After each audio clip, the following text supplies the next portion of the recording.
Good evening. This is All India Radio and I'm Tanvi Taneja with the news at 9.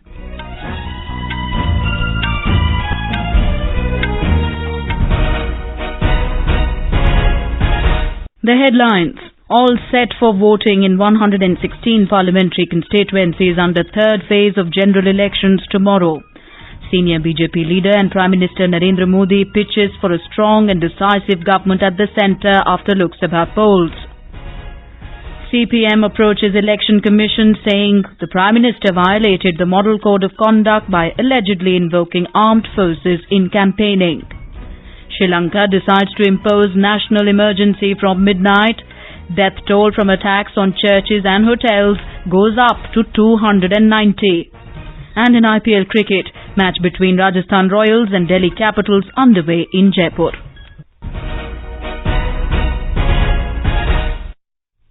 All arrangements are in place for voting in 116 parliamentary constituencies under the third phase of general elections tomorrow. These constituencies are spread over 13 states and 2 union territories. Voting will take place for all 26 constituencies in Gujarat and 20 in Kerala, 14 each in Maharashtra and Karnataka, 10 in Uttar Pradesh, 7 in Chhattisgarh, 6 in Odisha, 5 each in Bihar and West Bengal, 4 in Assam, 2 in Goa, 1 each in Jammu and Kashmir, Dadra and Nagar Haveli, Daman and Diu and Tripura. In Gujarat, 371 candidates are in the fray for the Lok Sabha seats, while 45 candidates are contesting the by-polls in 4 assembly seats. More from our correspondent. More than 51,000 polling stations have been set up in Gujarat, out of which 910 are all-woman Sakhi polling stations, while 182 polling stations will be operated by Divyangs. Prominent candidates whose fate will be decided tomorrow are BJP President Amit Shah from prestigious Gandhinagar seat, former Union Ministers Mansukh Wasawa from Bharuch, while Mohan Kundaria contesting from Rajkot seat. From Congress Party, former Union Minister Bharasi Solanki is contesting from Anand, while Dr. Tushar Chaudhary contesting from Bardoli seat. Yogesh Pandya, Air News, Ahmedabad. Our Kerala correspondent has filed this report on polling in the state.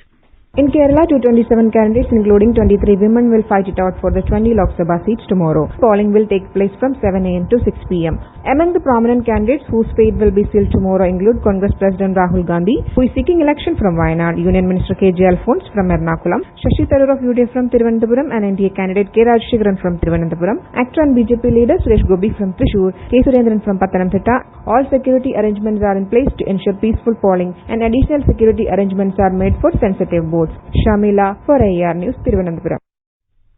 In Maharashtra, 249 candidates, including 19 women, are contesting. High-profile seats going to the polls are Baramati, from where NCP leader Sharad Pawar's daughter Supriya Sule is seeking re-election. Senior Congress leader Radha Krishna Vikhe Patil's son, Dr. Sujay Vikhe Patil, is contesting on a BJP ticket from Ahmednagar. In Uttar Pradesh, the important constituencies going to polls in this phase include Moradabad, Rampur, Sambhal, Firozabad, Mainpuri, Bareilly and Pilibhit. More from our correspondent who is covering election in Bareilly.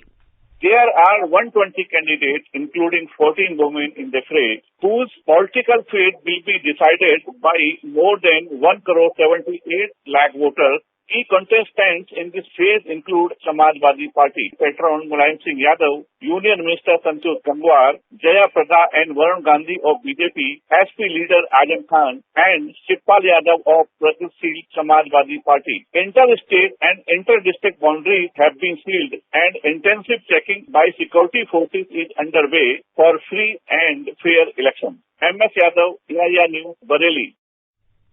In Bihar, political fate of 32 candidates, including 5 women, will be decided in this phase of elections. A report.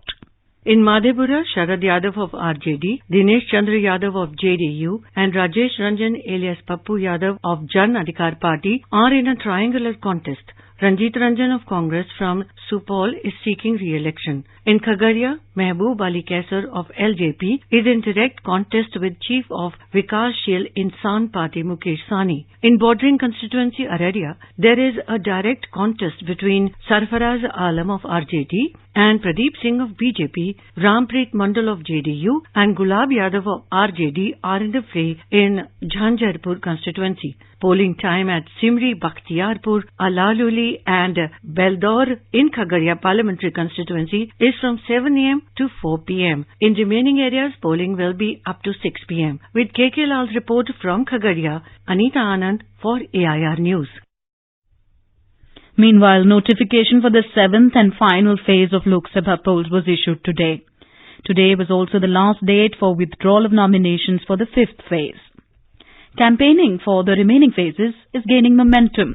Senior BJP leader and Prime Minister Narendra Modi addressed public meetings in Maharashtra. Addressing an election rally in Nandurbar in North Maharashtra, Mr. Modi asked people to vote for a strong government at the centre under his leadership. Mr. Modi said taking decisive decisions becomes easier if there is a strong government. He pledged that Pradhan Mantri Kisan Yojana will be extended to all farmers. He assured tribals that reservation given to them will not be fiddled with. He added that their land will not be touched. Addressing a rally at Udaipur in Rajasthan this evening, Mr. Modi said, the NDA government has shown that running an honest government is possible in the country. He said his government has taken decisive action against terrorism. Mr. Modi said the previous UPA government pressured banks to give loans to millionaires, but his government provided loans to the poor, tribals and youth under the Mudra scheme. On the other hand, Congress President Rahul Gandhi said the central government tried to stop development work initiated by Congress government in his constituency, Amethi. Addressing public rallies in Amethi, Raebareli and Barabanki, Mr. Gandhi said if Congress comes to power at the centre, 72,000 rupees will be credited to bank accounts of the poorest 5 crore women in the country. Samajwadi Party Chief Akhilesh Yadav also said that BJP governments at the centre and Uttar Pradesh have stopped the works initiated by his government. He was speaking at a public rally in Kheri district. He said Congress is worried about its own future. CPIM approached the Election Commission today saying that Prime Minister Narendra Modi was violating the Model Code of Conduct by reportedly invoking the armed forces in election campaign. Party General Secretary Sitaram Yechury has written to Chief Election Commissioner Sunil Arora, drawing his attention to poll panel guidelines in this regard. The party referred to Mr. Modi's speech in Gujarat yesterday and his earlier remarks in election rallies. A Congress delegation also approached the Election Commission over the issue. Talking to reporters after their meeting, Congress leader Abhishek Manu Singhvi said the party has requested the Commission to take action in the matter. Mr. Singhvi said the delegation also drew the attention of poll panel towards reported assault on its Odisha unit chief Niranjan Patnaik and sought action in the matter. Another leader, Kapil Sibal, said the delegation raised the issue of alleged sloganeering by BJP leader and Defence Minister Nirmala Sitharaman in favour of her party at polling booth after casting her vote. He said it is a violation of the Commission's direction and that the party has submitted a video in this regard. Congress has fielded Yogesh Shukla from Allahabad Parliamentary constituency and Chandresh Upadhyay from Dumariaganj seat in Uttar Pradesh. The party has also given ticket to Bhalchand Yadav from Sant Kabir Nagar, replacing Parvez Khan. This is All India Radio giving you the news. For quick news updates, follow us on our Twitter handle at AIR News Alerts. News Services Division of All India Radio is broadcasting a special live program, Janadesh 2019, on the developments related to the General Elections 2019. Tune in to the FM Gold channel of AIR from 4:05 p.m. to 4:30 p.m. every day till the announcement of results to listen to this special program.